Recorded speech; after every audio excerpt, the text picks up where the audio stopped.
Hi, it's Darcey. Thank you for taking the time to answer my questions.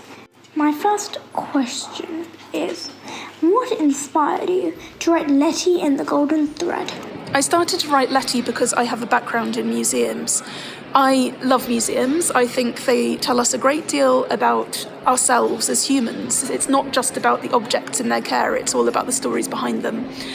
I thought it would be wonderful to grow up in a museum, and so I sort of did a bit of wish fulfillment and made Letty do that. I thought also that she's extremely clever, she's very interested in the world, but she hasn't seen much of it. And so I really wanted to send that girl on an adventure. And one of the most famous adventures you could partake of in the 1770s was the Grand Tour. What books did you love as a child? And did they influence your work on Letty and the Golden Thread? As a child, I absolutely loved Philip Pullman's Northern Lights trilogy. Lyra seemed to me such an exciting character, and I was extremely envious of the journeys and adventures she went on. I wanted to capture something of that amazing world that Philip Pullman creates in those works, and have a world that the reader can explore too. I also thought that there weren't many books I could think of for children that are written set in the 18th century, and I really wanted to work that in as well. I think it's a very interesting time that is sort of like a bit of a made-up world itself. If you could describe Letty and the Golden Thread in 3 words, what would they be?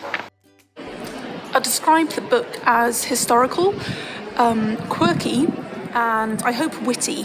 There's a lot of wordplay in the book, and I really enjoyed writing that element. My last question is, I also love magpies. They are clever birds and linked to all sorts of superstitions. Was there a particular reason you chose to include one? I wanted Diderot to be a magpie because they're known as thieves of shiny things. That's kind of important in the book. They're kind of collectors, and so is Letty, of course. I think they're very beautiful birds. They've got this stunning kind of green sheen to their black feathers. They're not plain coloured at all.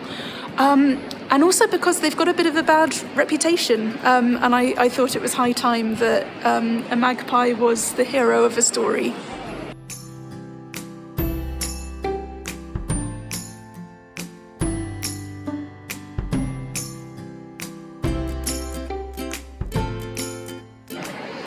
I think there's a little bit of a similarity between myself and Letty. It's not a coincidence that we have a similar birthday. And also she's inspired by a painting I saw of a little girl, maybe a little later than this story is set, sort of maybe the Regency period, with her grandfather. And they're sort of just the models for Letty and Pa. I thought they were a really good team. I came up with Letty's name first. I just thought it would be wonderful to have this girl in the 18th century called Lettice. And it's a rather beautiful name, but it's also somewhat reminiscent of salad. So I thought that would be quite fun. And then I thought she has an unusual backstory. She lives in a museum. And so I wanted a name that was sort of a little quirky and also kind of cozy.